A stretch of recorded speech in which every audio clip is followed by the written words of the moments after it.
ഒരു മനുഷ്യനെ സംബന്ധിച്ചിടത്തോളം അവന്റെ പ്രഭാതവും പ്രദോഷവും കഴിഞ്ഞു കിടക്കുവാൻ ഒരുപാട് പ്രതിസന്ധികളെ അതിജീവിക്കേണ്ടതുണ്ട്.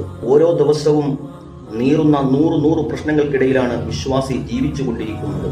അവന്റെ അകവും പുറവും അനേകം പ്രശ്നങ്ങളിൽ വെന്തുരുകുമ്പോൾ പ്രഭാതത്തിലും പ്രദോഷത്തിലും സദാനേരം 70,000 അതിശക്തരായ മലക്കുകളുടെ കാവൽ ലഭിക്കുക എന്ന് പറയുന്നത് നിർവചിക്കാൻ കഴിയാത്ത മഹത്വമാണ്.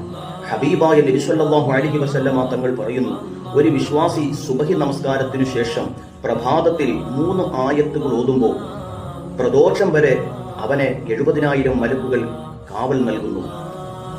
പ്രദോഷത്തിൽ ഈ 3 ആയത്തുകൾ ഓതുമ്പോൾ പ്രഭാതം വരെ അവനെ 70,000 മലക്കുകൾ കാവൽ നൽകുന്നു.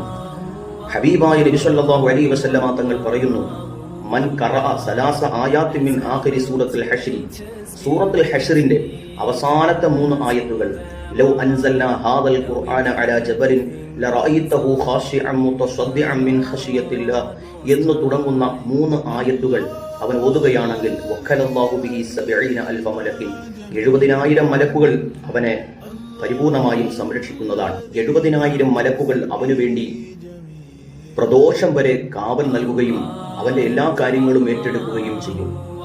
അവൻ വൈകുന്നേരമാണ്, പ്രദോഷത്തിലാണ് ഈ 3 ആയത്തുകൾ ഓതുന്നതെങ്കിൽ പ്രഭാതം വരെയും 70,000 മലക്കിൻ, 70,000 മലക്കുകൾ അവന് സദാനേരവും പ്രൊട്ടക്ഷൻ നൽകും.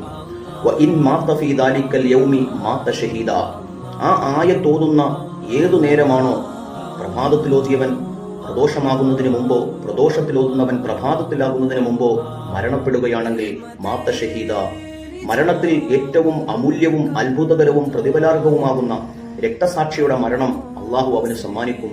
രക്തസാക്ഷിയുടെ മരണം കൈവരിക്കുന്നതിന്റെ പ്രതിഫലം അള്ളാഹു നൽകും ഈ 3 ആയത്തിലൂടെ എന്ന് സയ്യിദുനാ റസൂലുള്ളാഹി സ്വല്ലല്ലാഹു അലൈഹി വസല്ലമ തങ്ങൾ പഠിപ്പിക്കുന്നു. ഒരിക്കൽ അബ്ദുറഹ്മാൻ ഇബ്നു ഔഫ് റളിയല്ലാഹു തആല അൻഹുവിനോടൊപ്പം ലോകത്തിന്റെ പ്രവാചകൻ സ്വല്ലല്ലാഹു അലൈഹി വസല്ലമ തങ്ങൾ ജന്നത്തുൽ ബഖീഇലേക്ക് യാത്ര പോയി. ജന്നത്തുൽ ബഖീഇലെത്തിയപ്പോൾ ലോകത്തിന്റെ പ്രവാചകൻ അഷ്റഫുൽ ഖൽഖ് റസൂലുള്ളാഹി സ്വല്ലല്ലാഹു അലൈഹി വആലിഹി വസഹബിഹി അജ്മഈൻ അവിടെ ദീർഘനേരം സുജൂദിൽ കിടന്നു. സുജൂദിൽ നിന്ന് വിരമിച്ച പ്രവാചകന്റെ സമീപത്തേക്ക് അബ്ദുറഹ്മാൻ ഇബ്നു ഔഫ് റളിയല്ലാഹു അൻഹു കടന്നു ചെന്നിട്ട് ചോദിച്ചു, നബിയെ, ദീർഘനേരം അങ്ങ് ഈ ജന്നത്തുൽ ബഖീയിൽ സുജൂദിൽ കടന്നുവല്ലോ, എന്തിനാണ് നബിയെ ഇത്രയും നേരം അങ്ങ് സുജൂദ് ചെയ്തതെന്ന് ആശങ്കയോടെ അബ്ദുറഹ്മാൻ ഇബ്നു ഔഫ് റളിയല്ലാഹു അൻഹു ചോദിക്കുമ്പോൾ അബ്ദുറഹ്മാൻ ഇബ്നു ഔഫ് റളിയല്ലാഹു അൻഹുവിനോട് പറഞ്ഞു, അബ്ദുറഹ്മാൻ, ഈ നേരം എന്റെ അടുക്കലേക്ക് ജിബ്രീൽ അലൈഹിസ്സലാത്തു വസ്സലാം വന്നു.